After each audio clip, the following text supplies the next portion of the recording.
Hello, everybody, and you are tuned in to me, Christina Laster, and my dear sister right here, Chrissy Warren, Hello. with Willie J. Frink College Prep, leading civics forward. And so we're so excited for another opportunity to meet with you all. Hey, if you're watching this, share this with your neighbor, with your friend, with a family member, a coworker, even a hater. I don't care, whatever you call them. Share this information.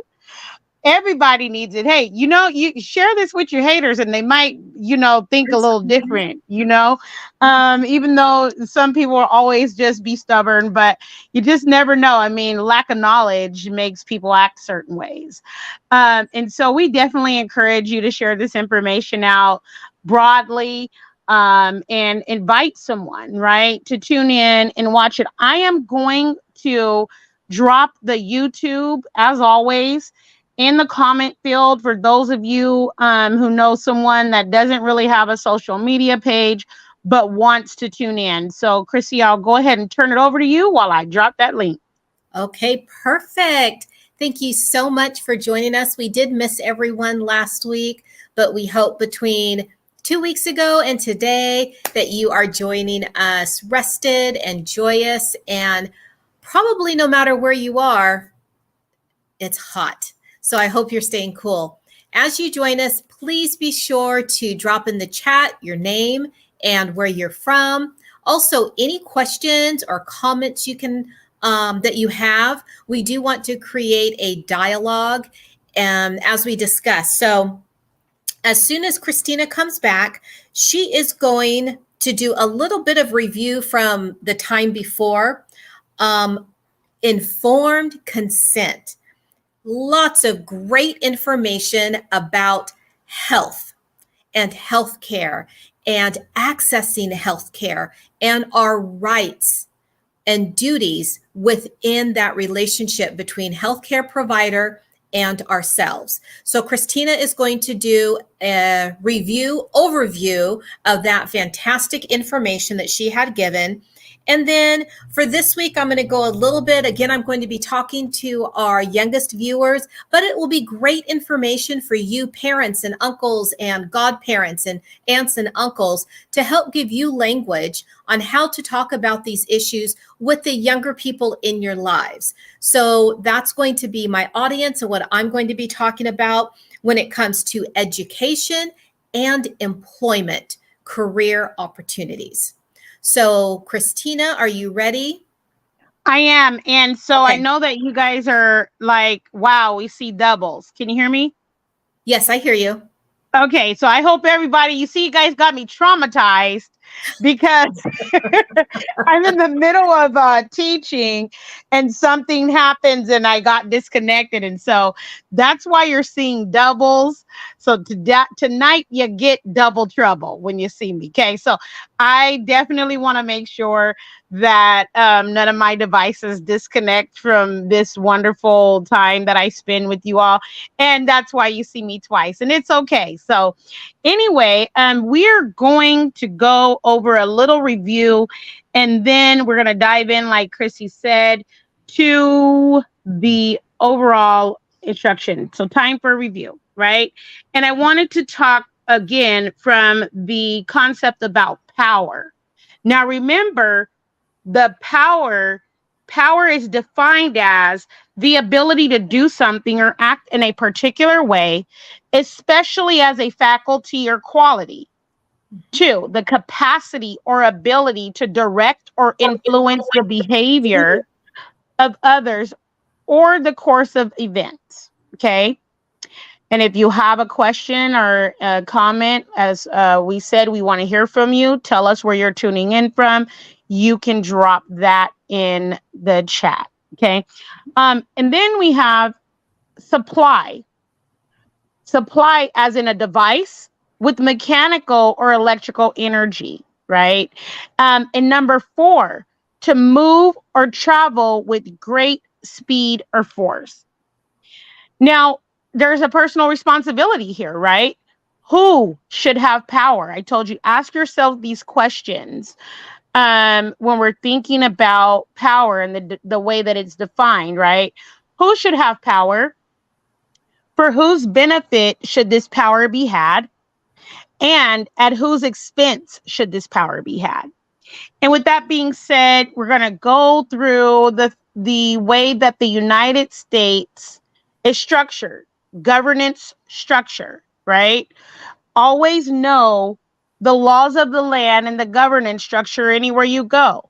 Even if you're outside of the United States, there is a governance structure ruling over the place where you go. So here in the US, we saw how several Federalists like James Madison, right, Hamilton, all these people wrote Federalist papers constructing the branches of government. We looked at Federalist Paper 51. Go back and review that if you didn't get a chance to look at it. And the discussion about the Constitution, 3 branches of government, checks and balances, separation of power. So if we look at the Constitution, it is the supreme law of the land. That's why you hear terms like the supremacy clause. And if you look at the structure, the governance structure, whether you like it or not, guided by the Constitution, legislative, executive, judicial, 3 branches of government, a bicameral Congress, the House of Representatives, and a Senate, the executive branch with the president and the vice president and the presidential cabinet, and all of the entities under the purview of the president. Go check those out. We did that a couple weeks back. You can definitely go and look at that. And the judicial branch, the Supreme Court, right? Boy, isn't that always a hot topic when decisions are made for the whole nation, right? The Supreme Court and the federal and state courts underneath their jurisdiction. And then we looked at the way that local government and the purpose of local governments, right? So you have one U.S. government, whether you like it or not, right? 50 state governments and 89,476 local governments. And this is the latest census data since I checked, okay? So it's, based on what the census shows, you can definitely go through the census and disaggregate information as well to find out what is what across the U.S. in the numbers, data, stats, measurements. Chrissy, were you saying something? Nope. Okay. And then you see these purposes, right? Some of the stated purposes of local government, education, there's responsibility there, right? School districts are a form of local government with elected boards, right? Fire protection, okay? We know that fire departments are typically operated by local governments. Law enforcement, police departments serve the people. Remember that, right? Local health departments oversee immunization and disease controls. And these are just some of the simplified examples of what they do. Records keepers, keepers of deeds, marriage licenses, motor vehicles. How do you guys like when you have to stand in line at the Department of Motor Vehicles? It's almost like playing bingo, right? Like, can I get a B1? Oh, dang, I'm B20. That means I got another hour in here. Christina, I have to say, it actually reminds me more. Do you remember that show, Whose Line Is It Anyway? Oh, where yeah. They used to say the rules don't matter and the points don't add up. Yeah, that's like the DMV, like that. We're right? Like the rules don't matter and the points don't matter. It just, you just go and hope eventually they call you. And then there's no one to complain to. And you know what? I gotta give the Palm Springs, California DMV a little shout out because they took the cutest picture of me this last time, and everybody's like, "Oh my gosh, your license picture is cute." I'm like, "Yes, honey." This is the only time ever since I was 16 I had a license that the picture's been cute. But anyway, I digress, right? So.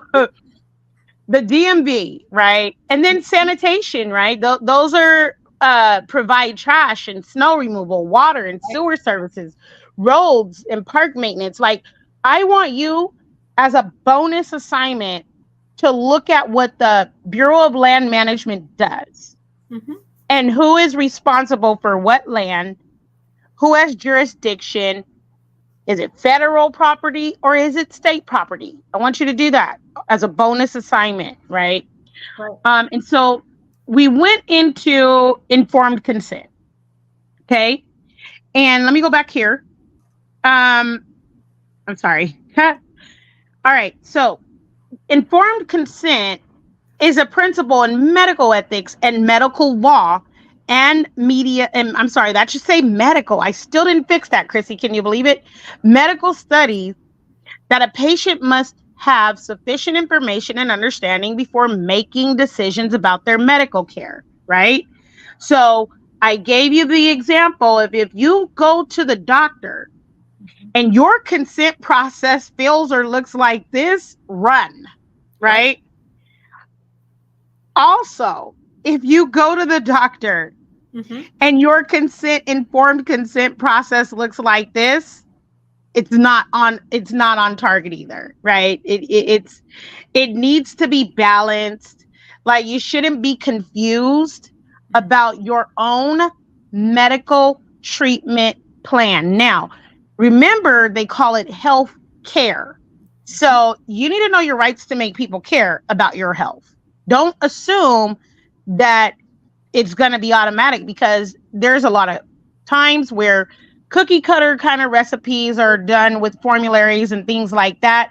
And let's just give an example. Like, if you have an allergy to penicillin, right?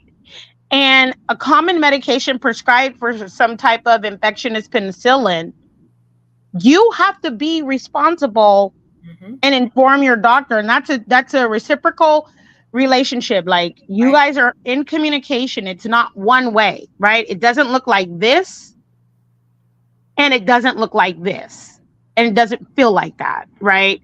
Don't consent to anything that you don't fully understand. Right. That's simple, right? So if we look at within the US, definitions of informed consent vary, and the standard required is generally determined by the state. You need to understand what your state health code says. You can't assume that people are just making decisions about you in the best interest of you. You need to engage in order to know what is being stated, what is being included, how is that going to impact you and your family? Will it have a negative consequence on you and your community? All of these things are part of civic engagement, and we're talking about social determinants of health. So this is very important when it comes to civic engagement and social determinants of health, and you having informed consent and understanding your rights within medical practice and your medical treatment plan is highly important. I'm going to pause, Chrissy, if you want to add in something before I go to the document. Yes, funny you say you're going to pause. I was going to ask you somewhat of a hypothetical in that I won't give names, but I have heard many people say this. What would we say to members of our community or any community when they say they're afraid to say anything to their doctor? They're afraid if they ask too many questions or ask for a second opinion, it might affect their ability to get a future appointment, or it might affect their care. So what would you say to that very common concern? So I would, first of all, encourage that person by the fact that the doctor didn't pay you to come to his office. There you go. Okay. So last time I checked, the doctor didn't pay you to come in unless you're a part of some kind of medical study, research study. And even within that, there is a strong informed consent policy and rule regulation guideline, right? So you need to know that you are treated like a consumer, right? If you are the one that is buying something or paying for a service, you should be respected as the person paying for the service.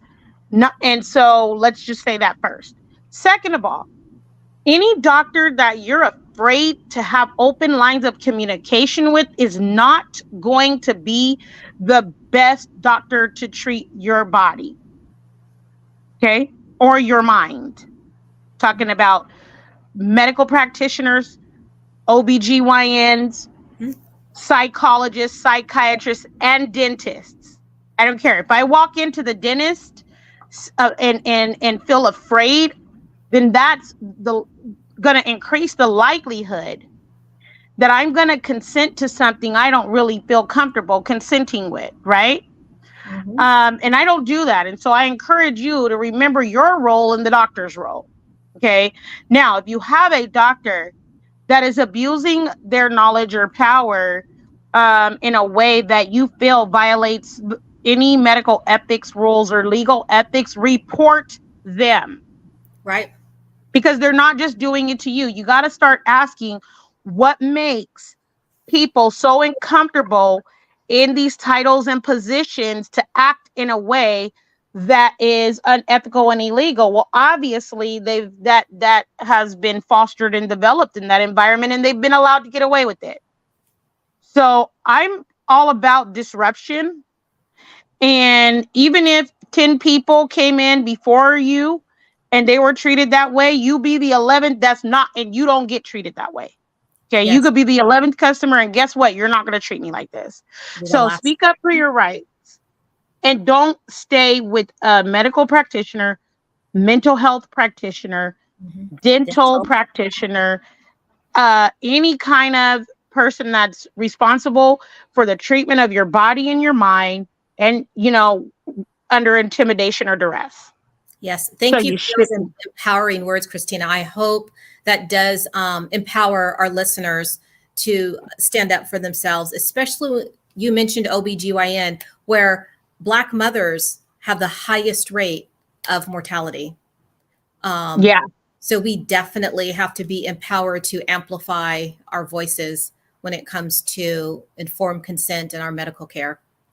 Right. Like, grandma and them used to say closed mouth don't get Don't fed, get right? fed. Right. And so we got to remember that at the Yeah. simplest level. All Yeah. right. So I am going to start sharing this document, and I'm going to make it bigger. Don't worry. But remember, we had it last time.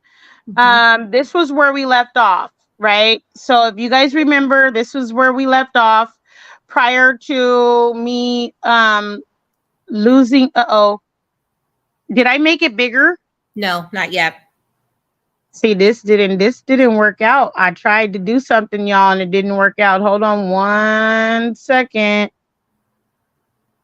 Oh, okay. I think I got it. And I'm gonna move slow with this, because if I don't, we get disconnected. Okay. All right. Can you see it now? And is it bigger? It's bigger and I can I can squint and see it. Yeah. Okay. Well, I don't want anybody, because we respect grandmas and grandpas here. Right? Abuelitas and abuelos here. Okay. So here we go. What about that? That's good. All right. All right. And so if you guys can remember, and I'm going to drop this in the chat, this was the document that we had last time. Okay. When we're looking at the National Library of Medicine, National Center for Biotechnology Information, and they were talking about informed consent. And if you guys didn't see that, go and check it out from the last video. But I left off way after blood transfusions, right? And I started talking about, and I'm sorry I'm moving fast on this. Give me 1 second, because this is a large clinical significance, right? Mhm. So the informed consent is required for many aspects of healthcare. These include consent for treatment, dissemination of patient information, discussion of HIPAA laws, specific procedures, surgery, blood transfusion, and anesthesia.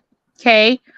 Obtaining informed consent in medicine is a process that should include describing the proposed intervention, emphasizing the patient's role in decision making, Mhm. Discussing alternatives to the proposed intervention. So, Chrissy, your example of someone saying they want another opinion and Mhm. not being able to get that is a problem.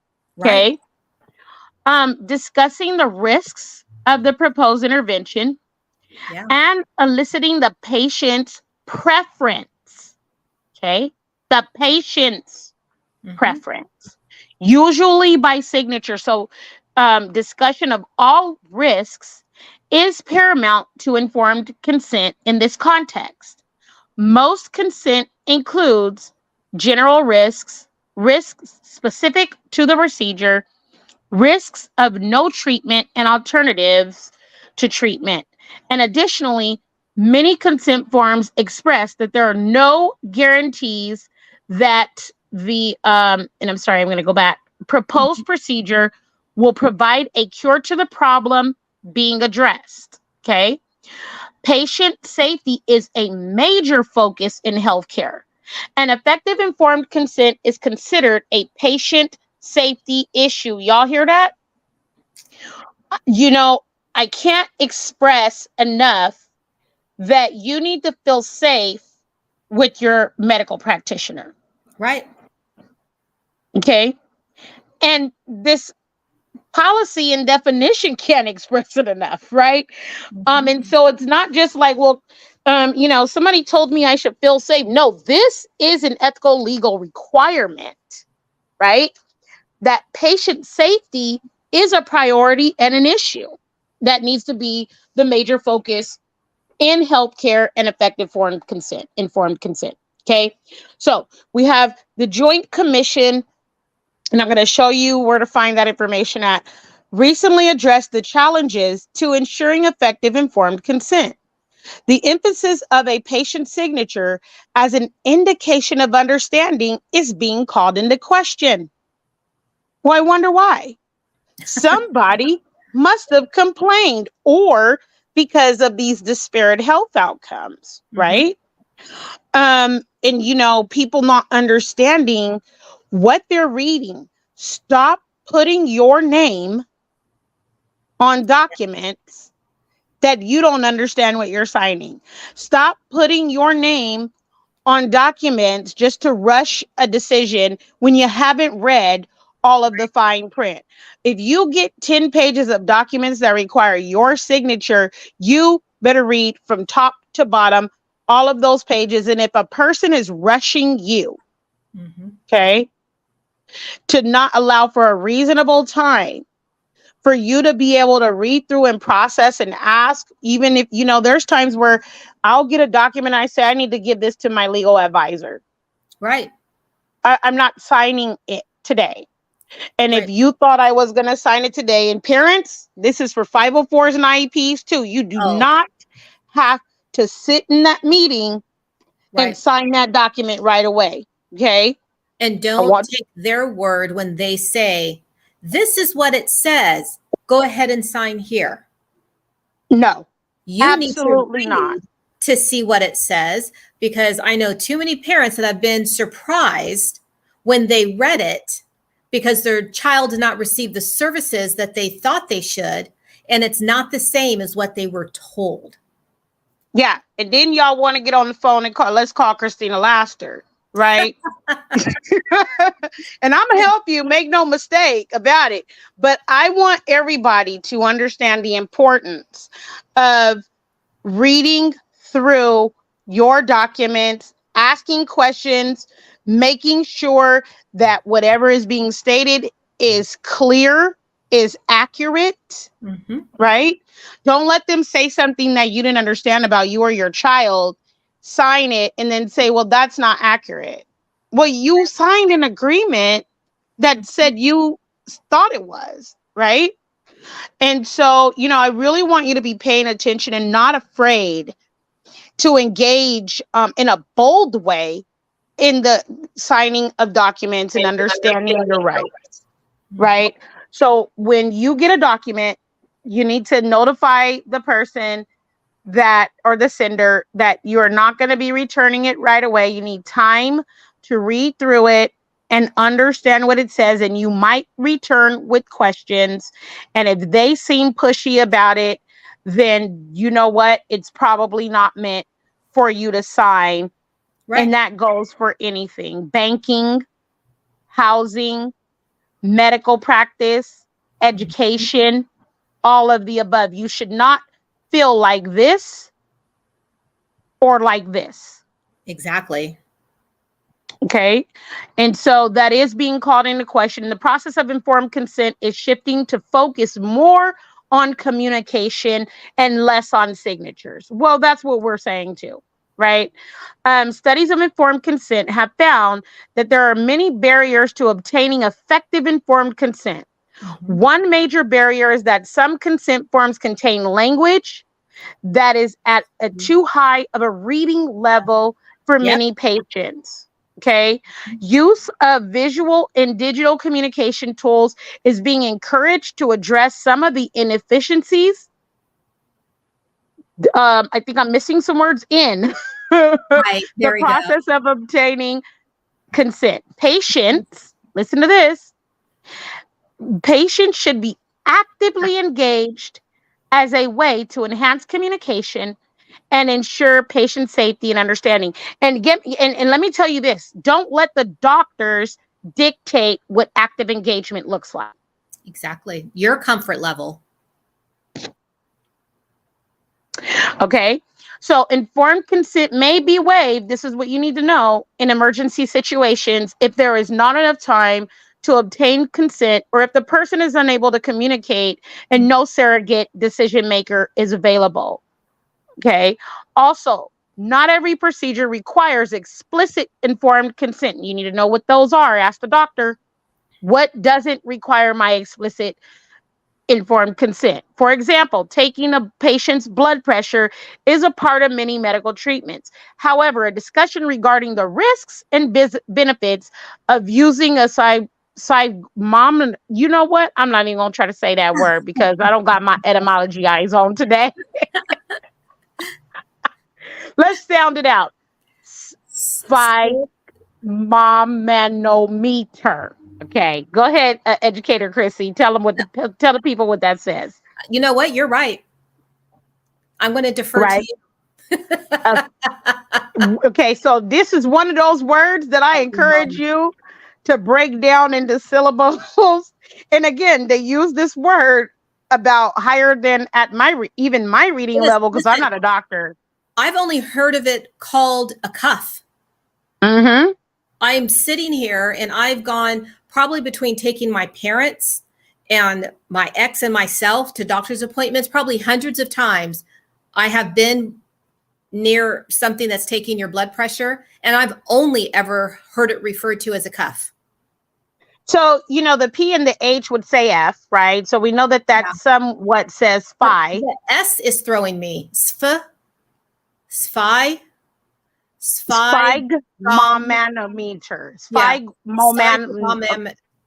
If we got any doctors in the chat, shout out and let us know how to break this into syllables. Other than that, we're going to keep going on, right? Yes. And so the cuff is usually not required. And, you know, I mean, even though it says that the discussion regarding the risks and benefits of using the cuff is usually not required, we see that those little booths inside of like Rite Aid that have a blood pressure, you know, gauge, you know, you can sit there and take your blood pressure. They do give you a warning, right? And so, I mean, it's just good practice. Okay. Right, let's see what Google tells us as far as pronouncing. So let's see if you can hear this.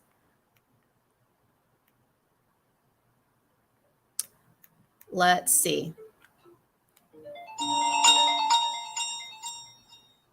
Sphygmomanometer. Did you hear that? Sphygmomanometer. Sphygmomanometer. Okay, we got it. Thanks, Google. Hey, I would have never known. And that's, again, I digress to the point that they make about, you know, things being over our head, right? Yep. Too high a reading level. Like, how many people are studying these types of formal terminologies in medical practice? I know the Latin roots and stuff of law, but I don't study this stuff, right? So listen, clinical significance in human clinical studies. I put this link in the chat. They talk a little bit about, the Tuskegee experiments and others, and how those things, valid informed consent for research, right? So if you want to take your time and go and look at that, and they also talk about shared decision making, enhancing healthcare team outcomes. I think that you should, and there's access to other stuff. Okay. Now I am going to go to this tab so that you can see how important this is, right? Mhm. Like, this is not just a small thing. You have to understand what is being said about you. And again, here we are at an official website of the United States government, 3 branches, a bicameral Congress, an executive branch, and a judicial. I'm gonna make sure everybody knows that by the time we're done.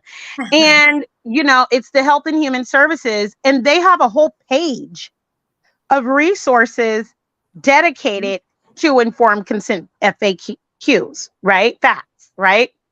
And so you definitely want to read that. I'm going to drop that in the chat. And again, and I wanted to show you multiple resources so that you can have sufficient amount of information to make those decisions regarding you and your children and your household's health care. Here we have I'm going to tell you exactly. Let me go to the bottom so I can show you what this stands for. The Association of American Medical Colleges, and they too are talking about consent, informed consent. You see regulations, you see the College of Surgeons.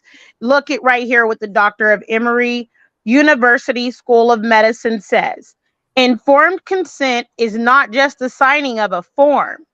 Informed consent is about a thorough process of communication between patient and provider, right?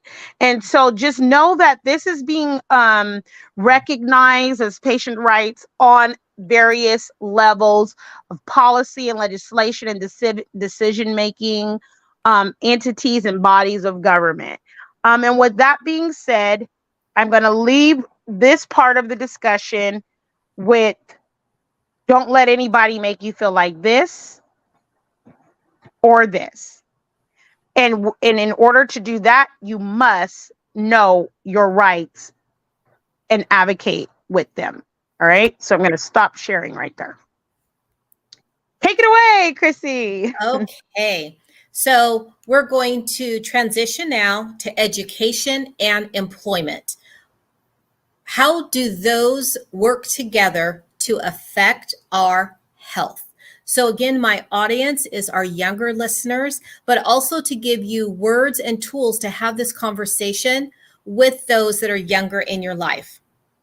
So we know that going to school and learning new things is almost kind of like magic for our brains. I often tell students that just like we exercise for our muscles, your brain is a muscle and it needs to be exercised. And that's one of the benefits of learning education.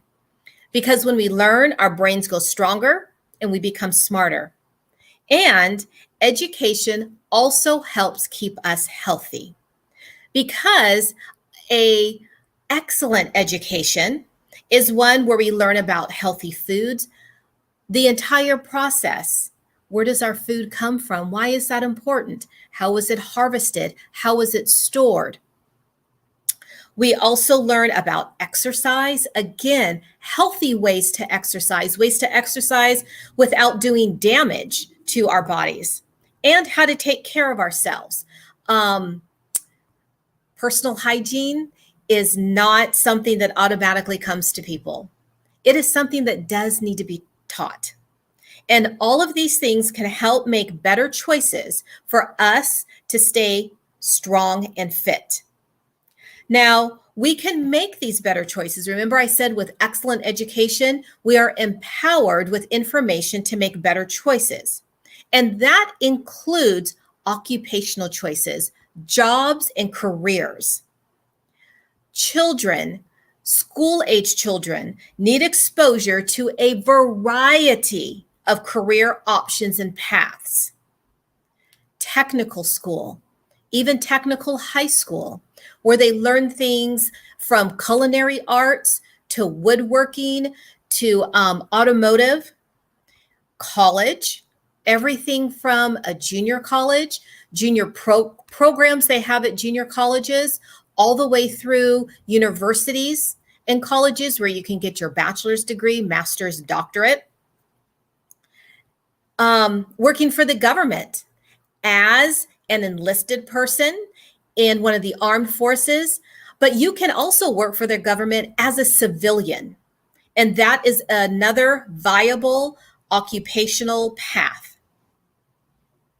So keep that in mind when it comes to education, being healthy, and making good choices, or just having choices when it comes to career. We also know children, again, that's who I'm talking to, children.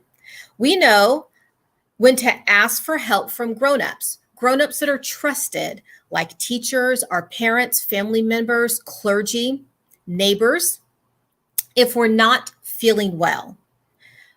Those trusted individuals can be physical and mental health helpers. That's another way that education helps keep us healthy, because schools are filled, hopefully, again, with excellent education, with mental and physical health helpers, people that children can go to when they are not feeling well. Now let's talk a little bit about jobs and career. And again, if you are a parent, an aunt, or an adult in the life of a child, these conversations need to be ongoing. I can't tell you how many times I've had a client, because I do college advising, who they're in 11th or 12th grade, and it's the first time they have sat down and had a conversation with their parents about specifics after high school. All they knew is, well, I got to go to college. They didn't know any specifics. So these are conversations you should be having with as soon as they can talk. They can know what mommy and daddy or grandma and grandpa does for a living. As you're driving in the car, point out people and their occupations and what it is that they're doing. Because children, when they grow up, hopefully we get a job that helps us earn money to take care of ourselves and our family. Having a job that pays a living wage makes a big difference in our health. Mentally, having a career can often give us a sense of purpose and make us feel good about ourselves. Many people go to a job that they enjoy. And I want to make this clear. Not everyone goes to a job where they're just filled with passion for that work. But pride can be taken in whatever that job is when you do it well. And that's what gives a sense of purpose and makes you feel good about yourself. You can choose a job that's something you enjoy, whatever that is, whether it's becoming a teacher, a doctor, a firefighter, a lawyer, an entrepreneur, a statistician, if you enjoy numbers, anything that makes you happy.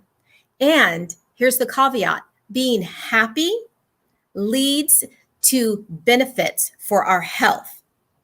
But again, not everyone does this. And it's important to have a job where the things that are vital is that you have a job where you're respected and laws for safety are followed. Again, not everyone goes to a job, they're just like, oh, this is the best thing in the world for me. I understand that. But everyone deserves to have a job where they're respected and the laws for safety are followed. Why is that important? Because having a job that pays a living wage makes sure that we can afford things that maintain a healthy lifestyle, like healthy food, a roof over our heads, and going back to the point Christina just spent time talking about, being able to visit the doctor when we're not feeling well and being able to apply what we've learned about informed consent. It's almost like having a safety net that catches us if we ever need help.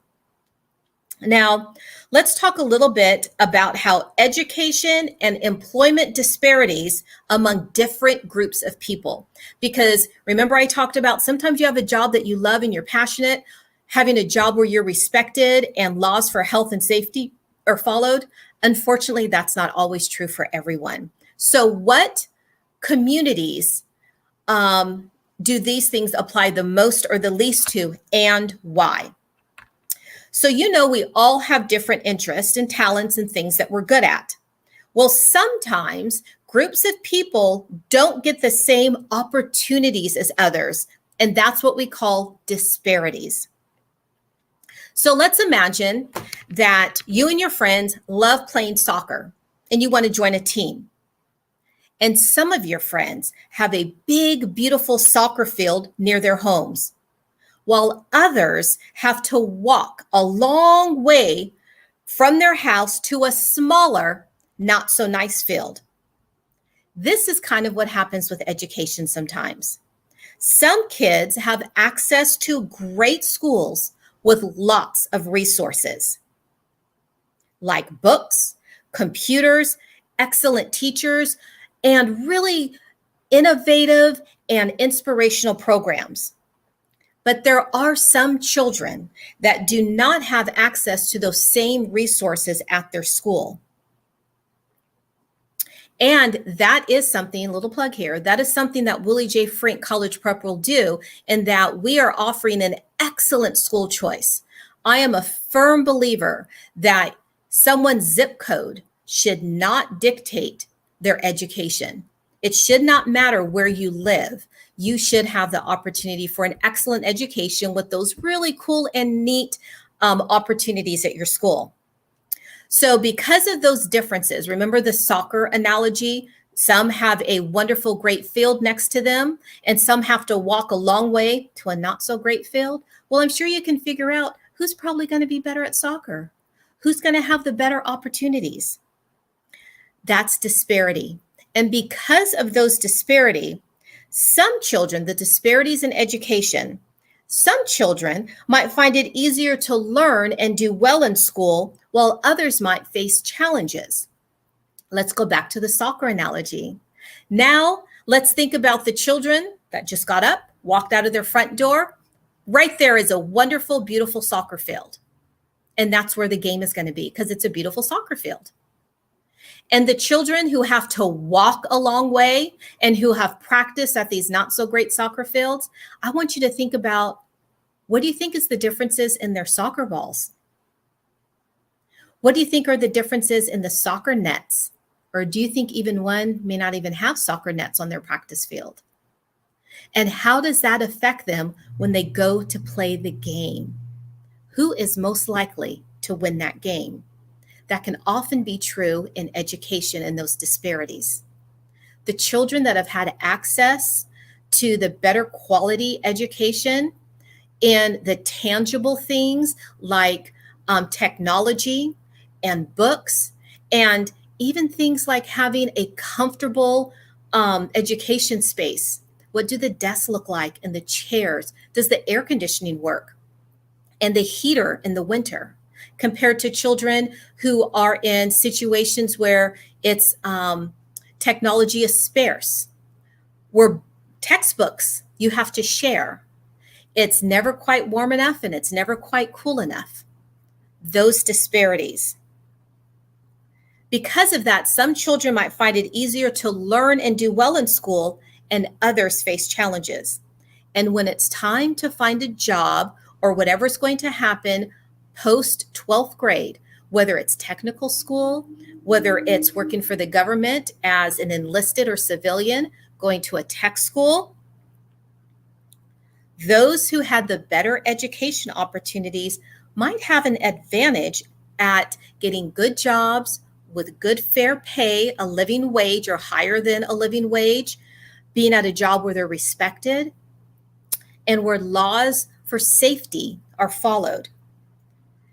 So I think it's important when we have these conversations with our younger audience, our children or other people in our lives, that first we make them aware of these.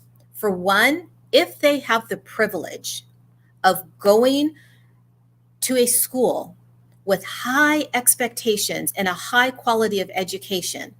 It's not enough to just say, well, I'm doing fine and my kid's doing fine. You need to assist in amplifying the voices of those who are practicing soccer at that not so good field with limited balls and nets and all of that. And let's look for the helpers. Myself, Christina, other people involved in education, so that we can fight for that high quality education, because it does have a significant direct impact on quality of life and health. All right, Christina, that was my little chat for our younger friends when it comes. Hey, that's amazing. And like, there is a body of research around, and this is again another bonus assignment for those who may want to know about environmental factors impacting outcomes in really school environments, right? You sometimes parents get that school climate survey, right? Because they know that these are the things that really can hinder outcomes and hinder progress. If I have to go to a dilapidated building to work, eventually it's going to tear me down in some kind of way, shape, or form, right? Like seeing an eyesore, okay? Right. If I have to pass homelessness and trash on the street every day to get to my destination, that is going to do a number on me psychologically, whether you believe it or not. It does. Okay. I mean, and it the research is there, and I definitely encourage you to go and find the outcomes and how that impacts the body, mind, and soul. And just, don't ever normalize these things. Okay. Awesome. It's not okay. Hearing the word over and over, marginalized communities, disparate outcomes, is not okay. Okay. It should never be normalized. Inequity. Why are we even continuously talking about the same community as marginalized, disparate, and treated inequitably? Think about that. Okay. And so, thank you so much. And, let's bring this back around to our original purpose and discussion and guiding, understanding around what we're talking about here. Okay. Remember that we initially started, and let me put this in the chat. Obviously, I didn't. Okay, I'm going to take my time, y'all, because you know what happens when I try to do it too quick. Okay. Now, remember, we were talking about Healthy People 2030, right? And I'm going to take you to the bottom first, because I want you to start looking at the bottom of people's pages for who's managing the page. When was the last time it's been updated? Who's responsible for this information, so that you can be well informed. Okay. So as you can see, OASH stands for the Office of Disease Prevention and Health Promotion. The Department of Health and Human Services is responsible. Okay. The microsite is coordinated by the Office of Disease Prevention and Health Promotion, Office of the Assistant Secretary for Health, Office for the Secretary, U.S. Department of Health and Human Services. All right.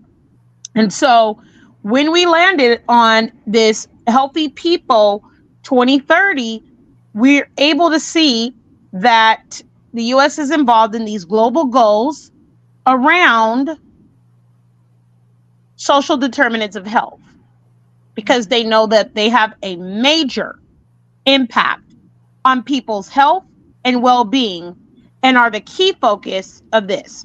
And if you click right here, for those of you that didn't know, what are we talking about? This social determinants of health. Like, why do they keep saying that, right?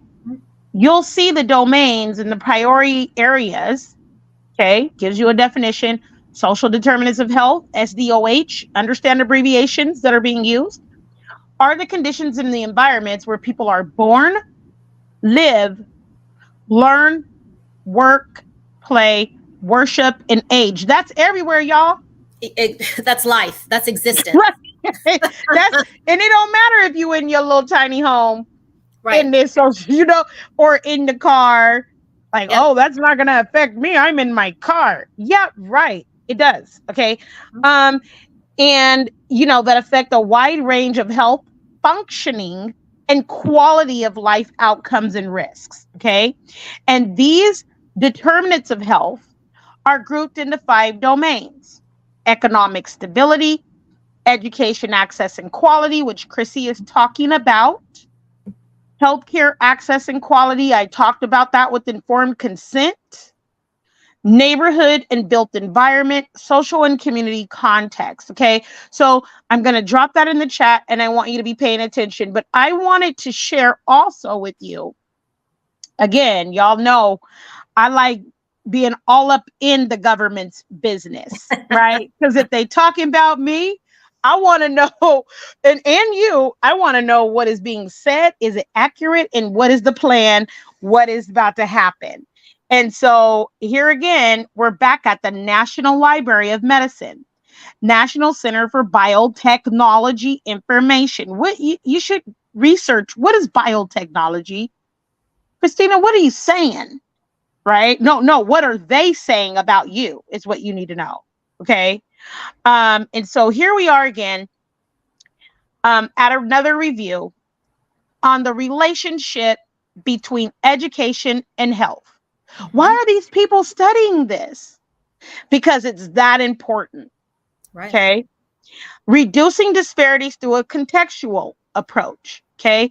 So if you have a little bit of time, I'll read a little bit about the abstract.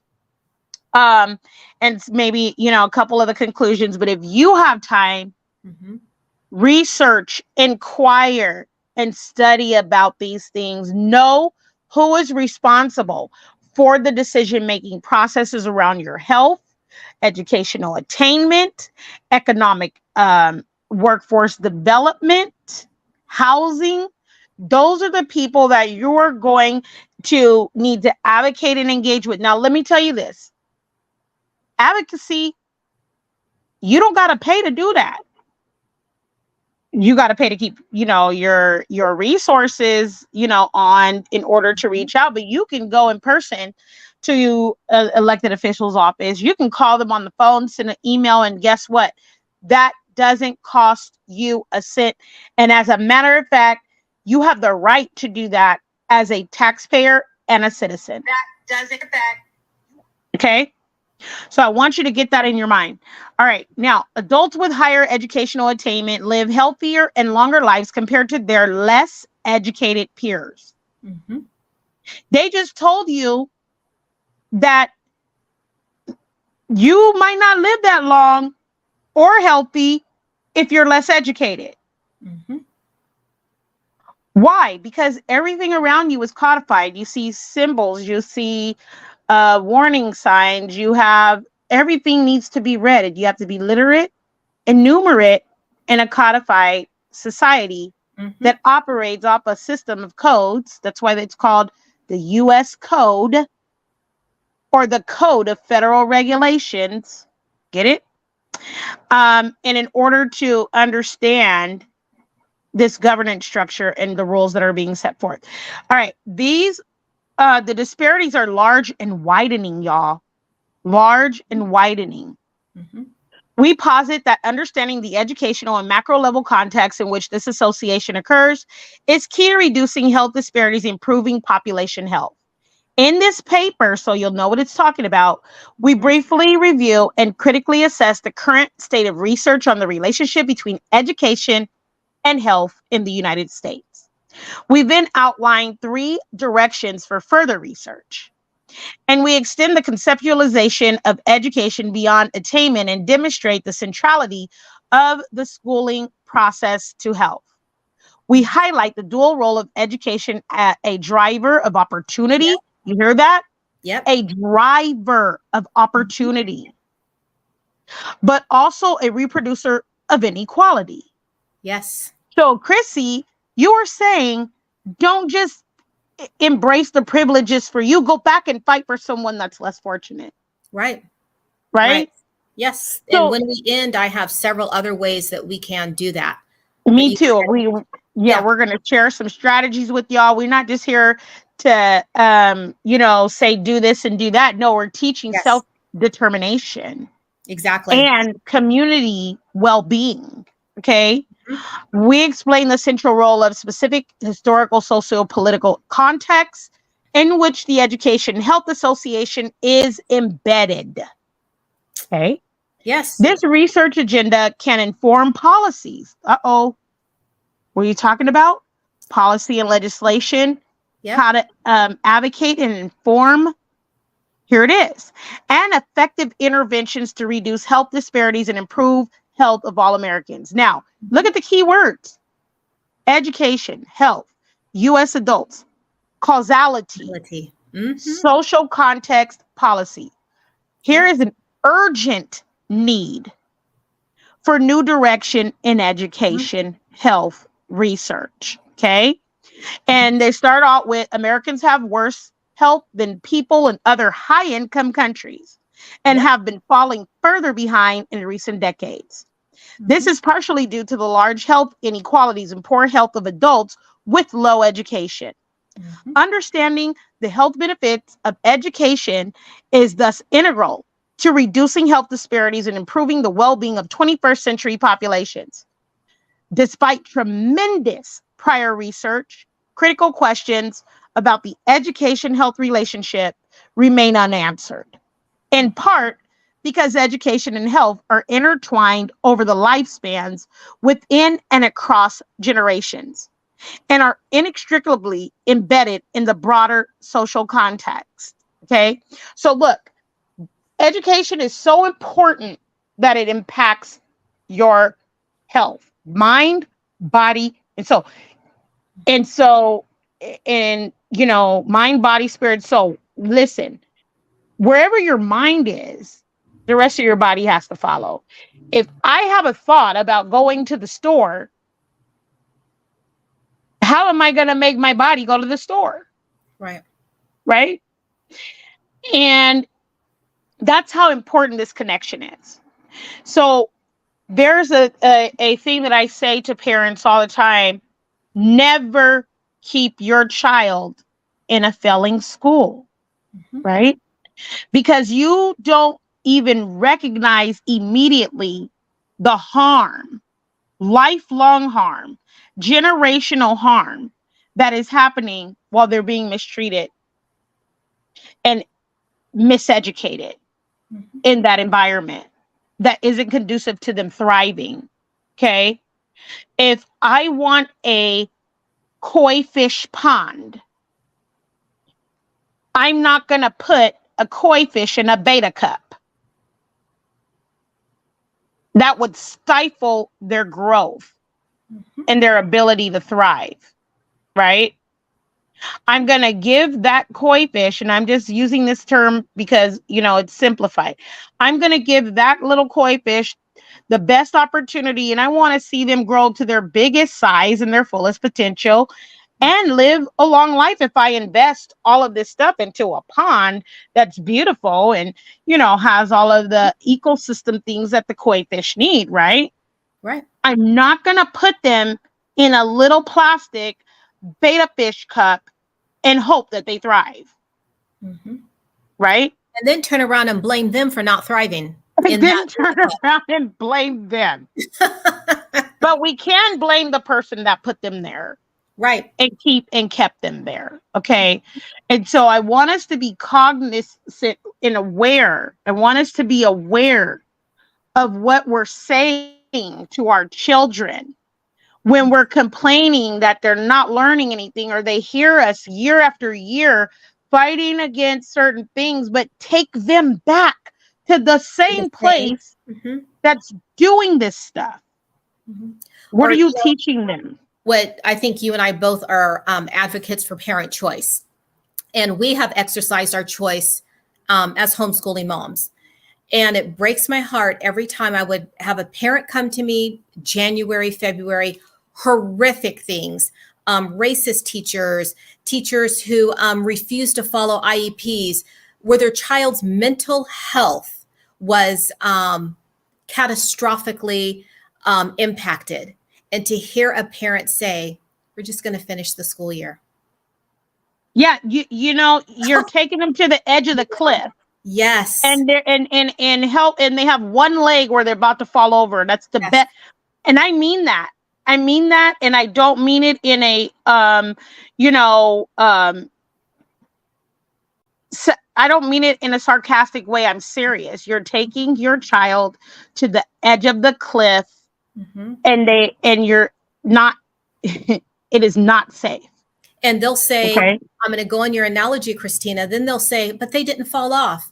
But for the rest of their life, they live with the trauma of almost falling off. They're walking on the edge of the cliff for the rest of their life. Yes. How safe is that, right? And it's just, And so I'm going to give my strategies, and then, Chrissy, I'll turn it back over to you. Here are 5 powerful and effective things that you can do to disrupt education and employment disparities among marginalized communities. And if that's your community, never get used to it being called disparate and marginalized. Okay. So we're talking about, we're talking about disruption. And I want you guys to really understand disruption in the way that it's not always this negative connotation. Right.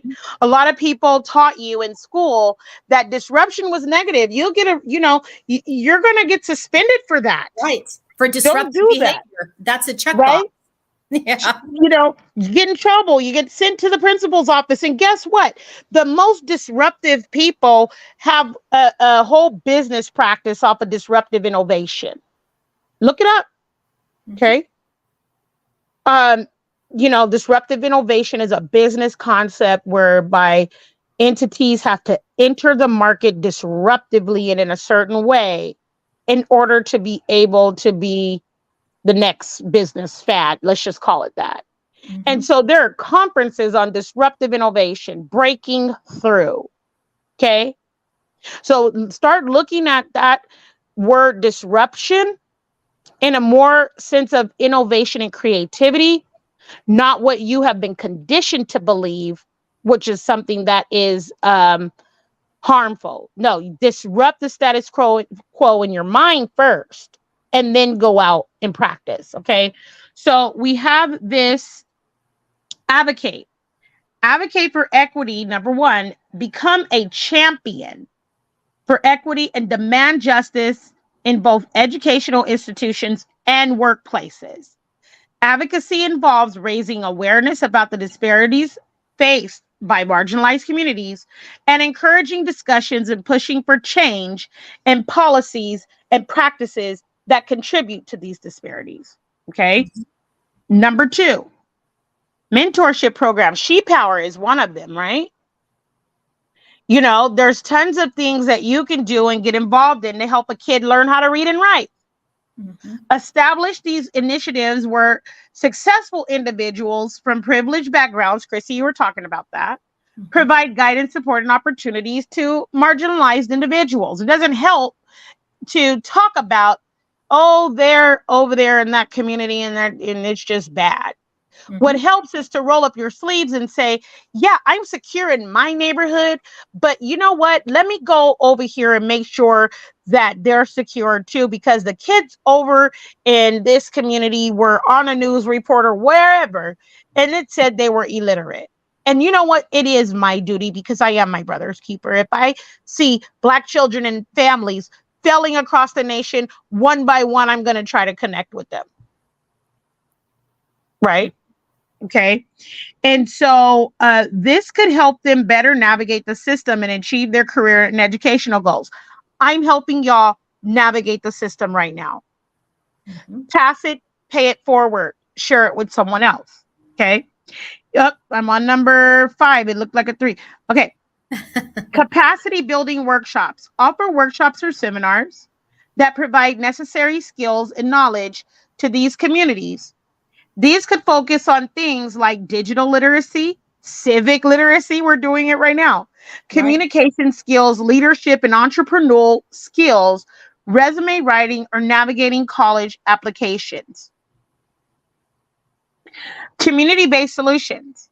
Engage individuals from marginalized communities in decision-making processes that concern them. I've been talking about that all along. Know what is being said and what decisions are being made about you. And if they're being done about you, but without you, then there's a problem. Right. But if you don't advocate for your rights, you concede them. And ignorance to the law is not an excuse. Mm-hmm. Okay. So this is not only ensure solutions are tailored to their unique needs and experiences, but empowers them by giving them a voice and promoting a sense of ownership over their own future, self-determination. Okay. Number 5, barrier-free access.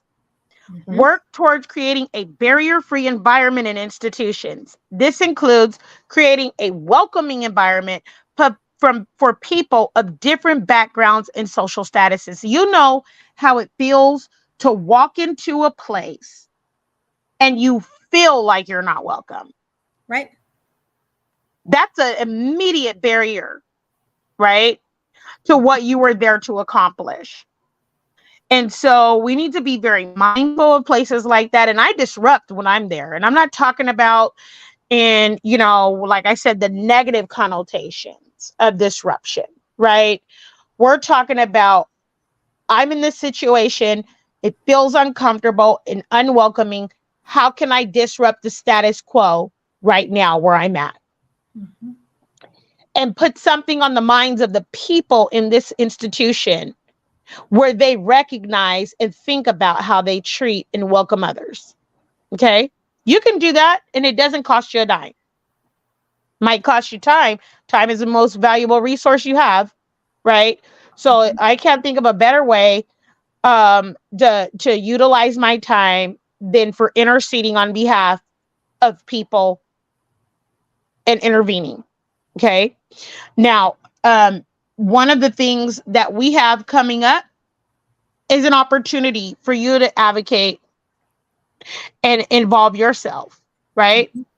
So here we have the board meeting. Mm-hmm. Save the date, show up. Your attendance is important. Mm-hmm. Okay, you see that? Su asistencia es importante. And it says together, unidos, we will bring forth a high quality school choice. Okay. So share this information out. Come and join us. It gives you the location, the time, and the website or text and call. Mm-hmm. So there's no reason why you shouldn't be able to attend. And let me tell you something. Space, distance isn't an excuse. There's many of us that come to support our brothers and sisters over in Bakersfield from other places in California that are literally 4 hours away. We drive there. Okay. And if you look at that picture was from when we first presented our petition. And it was literally, as you can see in that picture, standing room only. And exactly. I also want you to look at this picture is a beautiful representation of our community. You see male and female. You see brown, white, black. You see all ages. In this picture are people who have children of school age. There are people who do not have children. There are grandparents. This was a true force of community. It was beautiful. So reserve la fecha, okay? Yes. Save the date, okay? And we really appreciate your support in making this a reality in a place that was on the top list and still remains on the top list in the nation. Or is it the It was, bottom of the list? no, it's yeah, I know. They give it in the top. I don't even know why they say that. Like the top 10 places where you Worst never places. want to live, right? Work, It's like go that to double school, negative. right? And breathe, right? Yes. Bakersfield was ranked number 1. This year it was ranked number 4. So we're making some progress, but it's not enough. Right. And if you ask the question, are you your brother's keeper? Yes, you are. Mm-hmm. Because what happens to your neighbor is going to impact you, whether you believe it or not. Right. Okay. Right. So I encourage all of you who are sitting and watching this from a distance. Oh, well, that looks like a good time. No, we are fighting for the lives and livelihoods and quality life outcomes and educational attainment that is linked to health of the children and the families in a place that's ranked the worst to live, work, and go to school. And we welcome and encourage your support. Yes, Okay. we do. So I'm going to stop sharing that and I will turn it over to you, Chrissy. I'm looking at our time, and I want to be respectful of time, and everything Christina said, those 5 things, I just want to encourage us, including myself in that, encourage us to approach these with empathy and with kindness and with humility. Again, I'm including myself, we need to teach these things by example.